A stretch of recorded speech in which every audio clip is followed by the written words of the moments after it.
Hey everyone, what's up? Welcome back to my channel, Koki Creative. My name is Elena, and today I'm doing a speed build. Yay, like always. I made this house because I was in the mood to do something modern in Strangerville. I figured if a modern house was in Strangerville, it would probably look something like this. It's up on the hill with that amazing view. Some of my favorite lots in the entire game are in Strangerville up on this hill. There's no CC, it's play tested, and it's called House on the Rocks in the gallery. If you get it, yeah, get it, like a drink.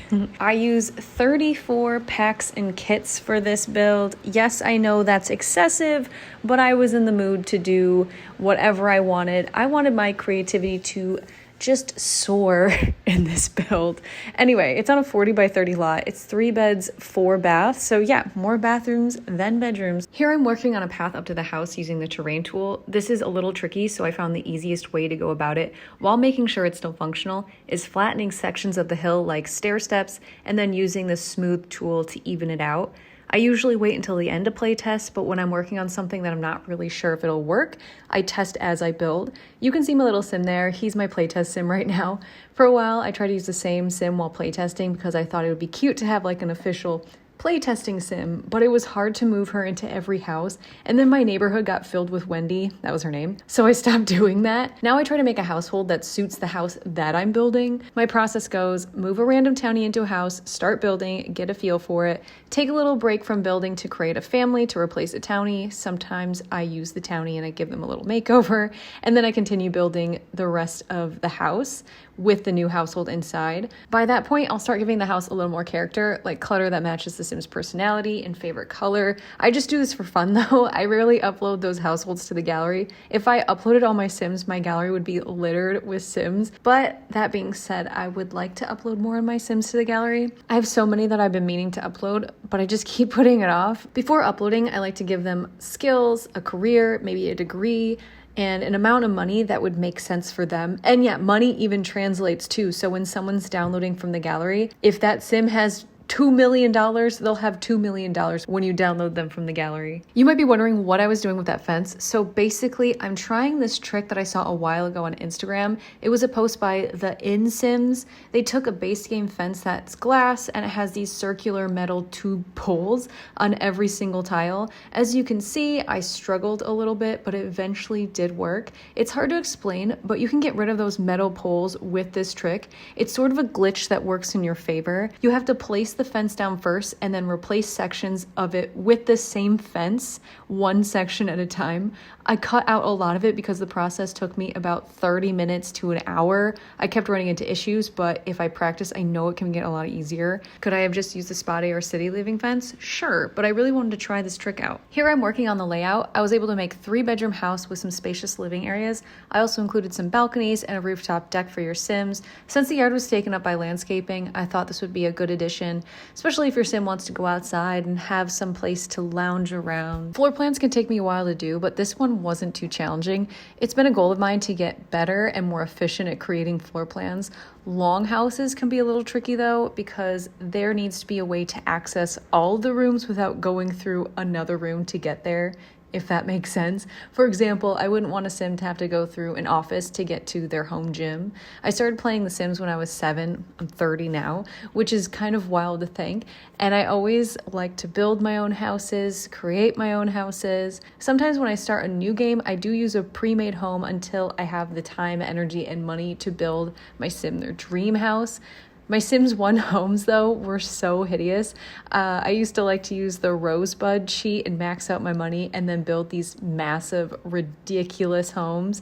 One thing I used to do with the floor plans was have a door to every single room from every single room. So if your bedroom is next to someone else, cool, there's a door in between those two. And something that I've always liked throughout the years of playing The Sims is seeing what kind of crazy houses I can come up with and I can play in. I remember having this floating house back in Sims 1 thinking I was like the most creative person ever.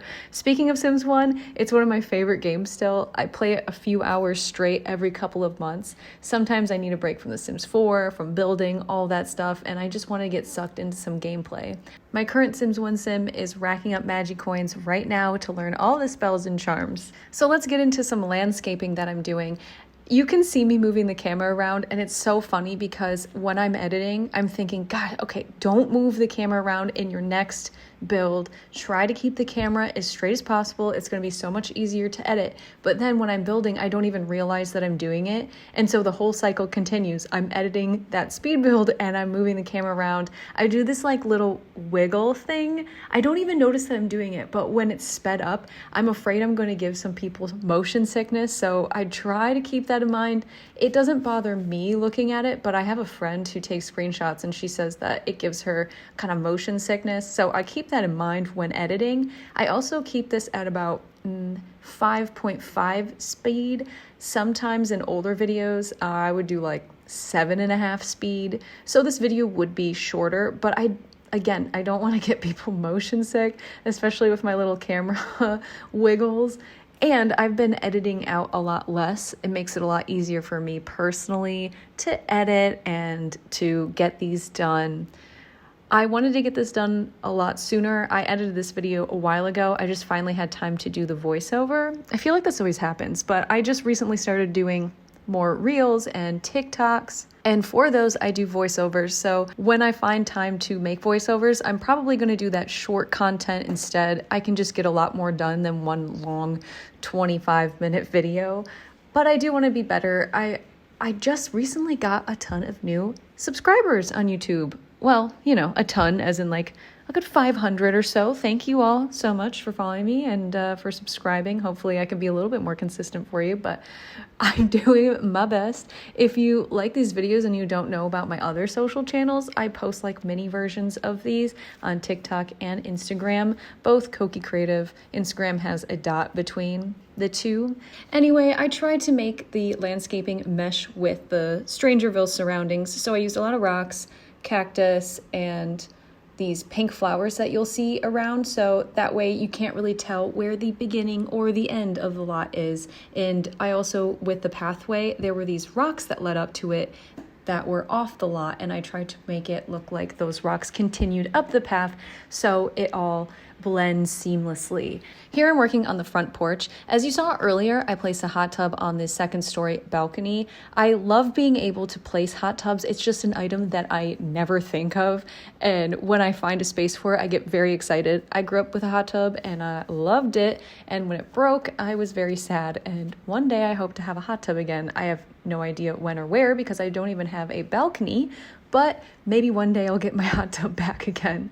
Here is a cute little bar area, and this is an item, the little sunshade with glass, don't know what to call it, I always want to use, but I can never think of where to put it. So it's another item I was really excited to use. There are a couple of those like shade items that there's one with base game and there's one with island living, actually a couple with island living, and I'm pretty sure this one is from Get Together. I could be completely wrong, that's just a guess, but this color, I've never used this tan color, and it worked perfectly with all the oranges and the tans around. Now, this house is all concrete. Both the flooring and the wall are from the Desert Luxe kit, and I really love this kit actually. You can also see some chairs that I used from the kit and a couple other items too. It was designed by a Sims builder, and you could really tell. I think these loungers are from it as well. For a while, they had it for free. I'm not sure if they still have it for free, but if they do, I highly recommend that kit. I know there are a lot of people that don't like kits, but I personally, I kind of like them. Yeah, I didn't never like them, but they're definitely growing on me more. I'm pretty sure they're replacing stuff packs because we haven't got any stuff packs since the kits came out, and I'm pretty sure they are done with them. They did end on a high note though with paranormal stuff, probably my favorite stuff pack. It's so hard when people ask me what's your favorite. It really depends on what mood I'm in, what kind of gameplay I want to do, what kind of build I want to build. It really varies because let's say I want to do a modern house, I'm not going to use Realm of Magic, but if I'm playing and I want to have a spellcaster, then it's kind of essential. So it's hard for me to say what I like the most. For this kind of build, I really, really like Desert Luxe. If I were building a cottage in the woods, I probably wouldn't use this kit at all. So it really depends on your gameplay. I know a lot of people just like to casually play The Sims. That's not really me so much. That's why I have all the packs and kits. Anything The Sims release, I will probably get it because personally, I need some variety. Now here, we're on the rooftop deck. I have all the lights off because when I'm doing outdoor lighting, I like to have the lights off so I can get an idea of what it looks like. And this upstairs lighting is so lovely. I love this like muted light. I can imagine people up there at night having a little barbecue, having a couple of drinks and hanging out. And here, I kind of like what I did with this rock. This rock is from Get Together. Again, with Get Together, I'm almost positive about that, but I also, I'm not checking and I don't feel like checking.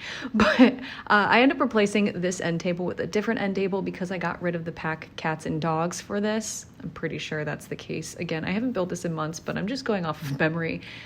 What I'm trying to say though, is I like how this little thing turned out. I love using rooftops as useful living spaces, and that turned out very nice, easy, elegant. And what I also like about it, wow, I'm like really tooting my own horn here.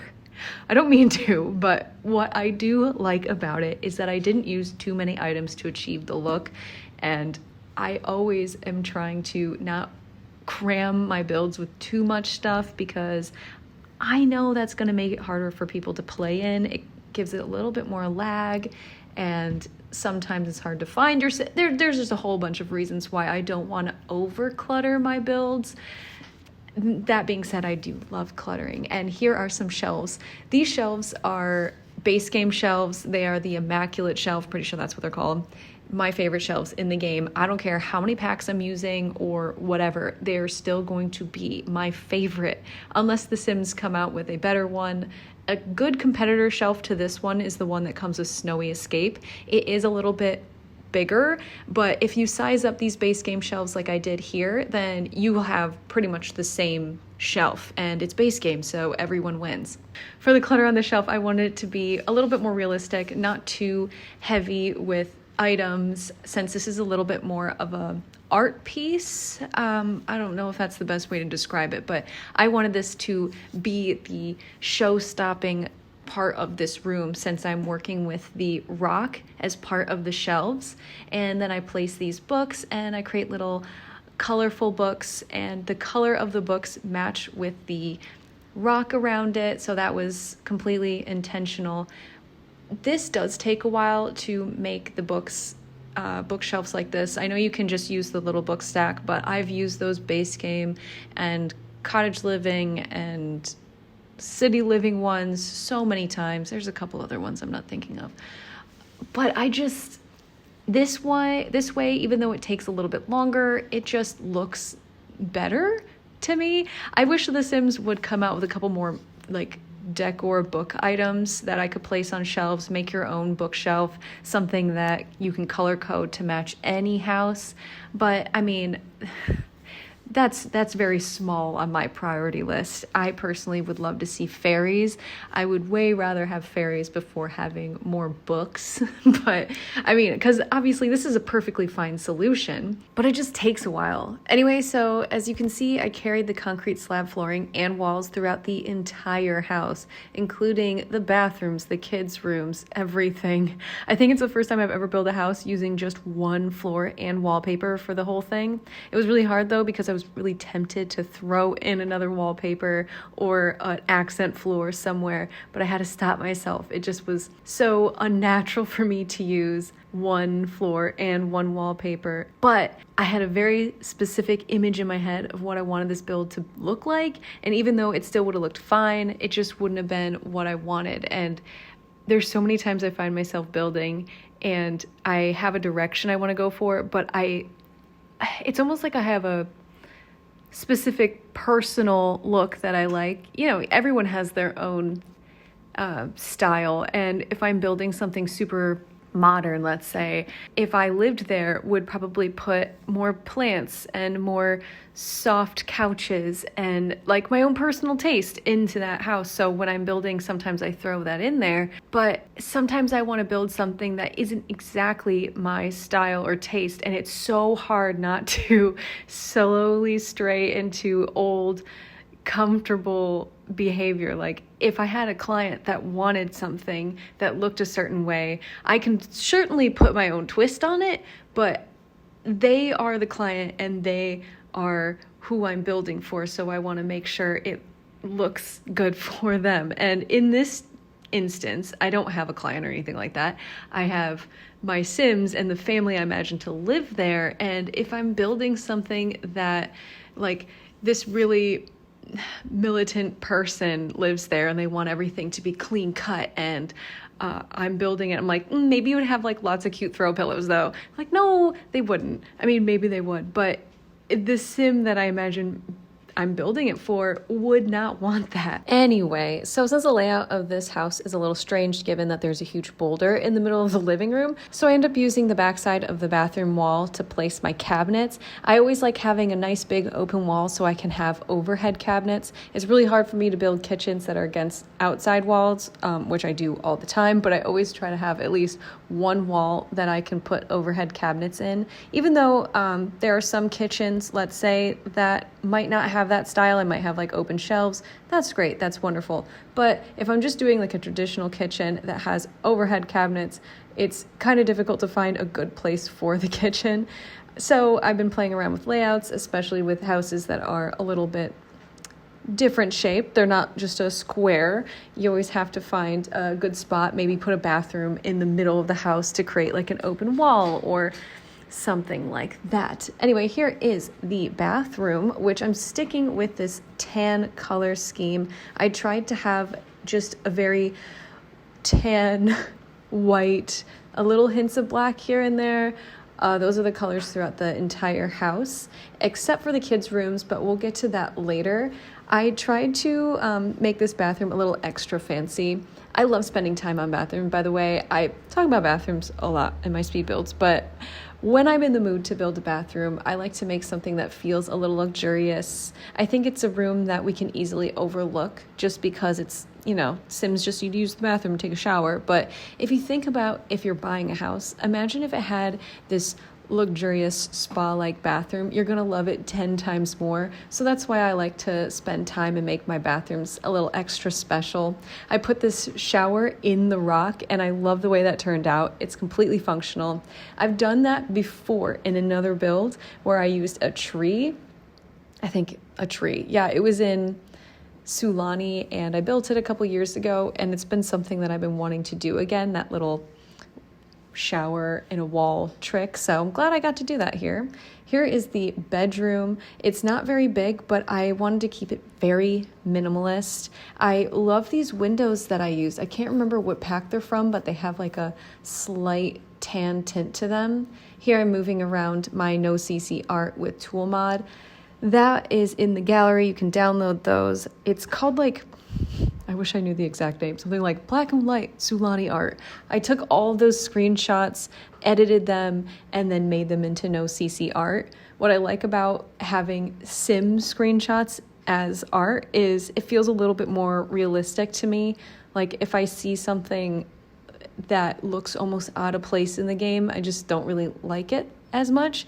So I imagine these are like really high-end of black and white photography, like think Hollister 2009 on the walls, but not exactly that, but that's what I like about the black and white photos. I use those the most. I also have colored versions. My most recent No CC art that was screenshots, I recently uploaded them to the gallery. It's Brindleton Bay in the fall, and those ones turned out gorgeous. I still need to upload the color ones. But I'm having a difficult time trying to figure out how to make No CC art again. Now that I am not using Origin, I'm on EA app. I need to figure out how I can access like the legacy version of The Sims. I'm sure I can figure it out at some point, but I want to be able to still make No CC art. I have an idea for a whole collection. I've been talking about this for like a year. I just need to find the time. Actually, you know, I technically probably do have the time. I just need to say, I'm going to do it and start doing it. So this is the entry. We have a closet, sitting area, and an end table where you can throw your keys on, your wallet, right when you open the door. Above that, I put some wall art from Jungle Adventure. I'm not sure. I just realized this as I'm watching it. You might be able to click on that wall art and gain some archaeology skill if you like look at it for a while. Don't quote me on that though, because I need to test that. But usually those wall art pieces are inside of tombs, so you can look at it and gain skills. I found it in the debug menu, and that's why I used it. This is the hall. Try to make it look a little fancy because sometimes hallways just bug me when they look so empty. But guess what? In real life, a lot of hallways are just empty. So it's not unrealistic, but for some reason in The Sims, it feels different than in real life. I think it's also because I stare at the build for so long, it starts to just look bad, and I'm like, what else can I do to it? But really, it's more about cutting back and not adding more things, but rather moving them around and figuring out how to rearrange with the items that you do have.